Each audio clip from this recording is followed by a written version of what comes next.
పూర్వం ఒక చిన్న రాజ్యం ఉండేది. ఆ రాజ్యం పేరు సత్యవతి. పచ్చని పొలాలు, నిండైన నదులు, ఆనందంగా జీవించే ప్రజలు. ఇవి ఆ రాజ్యానికి ప్రత్యేకతలు. కానీ ఆ రాజ్యానికి ఒక విచిత్రమైన చరిత్ర ఉంది. అక్కడ ఒక రాజు ఉండేవాడు. కానీ అతనికి కిరీటం ఉండేది కాదు. ఆ రాజు పేరు వీరేంద్రుడు. చిన్నప్పటి నుంచి అతను చాలా తెలివైనవాడు, దయగలవాడు.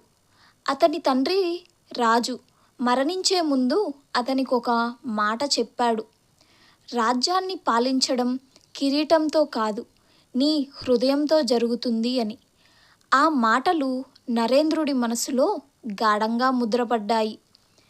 తండ్రి మరణం తరువాత వీరేంద్రుడు సింహాసనం ఎక్కాడు. కానీ అందరూ ఆశ్చర్యపోయారు. అతను కిరీటం ధరించలేదు.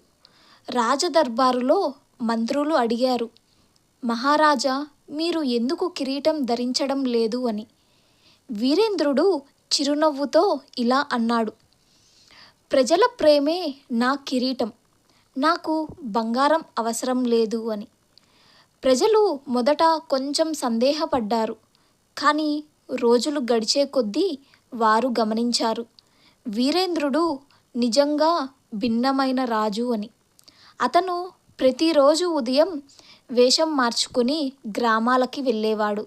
రైతులతో మాట్లాడేవాడు. వారి సమస్యలను తెలుసుకునేవాడు. పేదలకి సహాయం చేసేవాడు. అన్యాయం జరిగితే వెంటనే న్యాయం చేసేవాడు.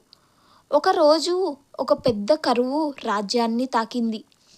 వర్షం పడలేదు. పంటలు ఎండిపోయాయి. ప్రజలు ఆకలితో బాధపడుతున్నారు. మంత్రులు రాజుకి చెప్పారు, మహారాజా, రాజభవనంలో ఉన్న ధాన్యం సరిపోదు. మనం ప్రజలకు అన్నం ఇవ్వలేము అని. వీరేంద్రుడు కాసేపు ఆలోచించాడు. తరువాత ఇలా అన్నాడు, అయితే రాజభవనం తలుపులు తెరవండి. నా ఆభరణాలు అమ్మండి.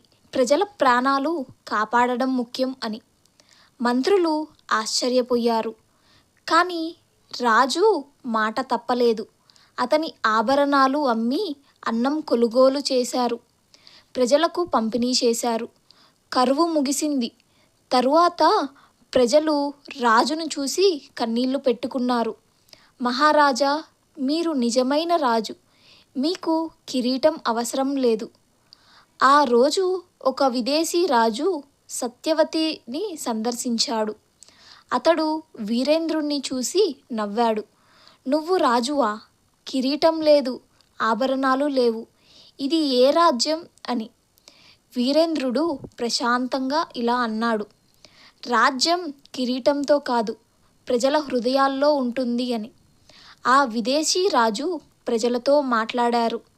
ప్రతి ఒక్కరూ వీరేంద్రుడి గొప్పతనం గురించి చెప్పారు. వారి కళ్ళల్లో ప్రేమ, గౌరవం కనిపించింది. అప్పుడు అతను గ్రహించాడు, ఇది నిజమైన రాజ్యం అని. కాలం గడిచింది. వీరేంద్రుడు వృద్ధుడయ్యాడు. చివరికి అతను ప్రజల మధ్యే తన చివరి శ్వాస తీసుకున్నాడు. అతని మరణం తర్వాత ప్రజలు ఒక బంగారు కిరీటాన్ని తయారు చేశారు. కానీ దాన్ని ఎవరూ ధరించలేదు. వారు దాన్ని రాజ్యభవనంలో ఉంచి ఇలా రాశారు, ఇది కిరీటం కాదు, ఇది ఒక జ్ఞాపకం.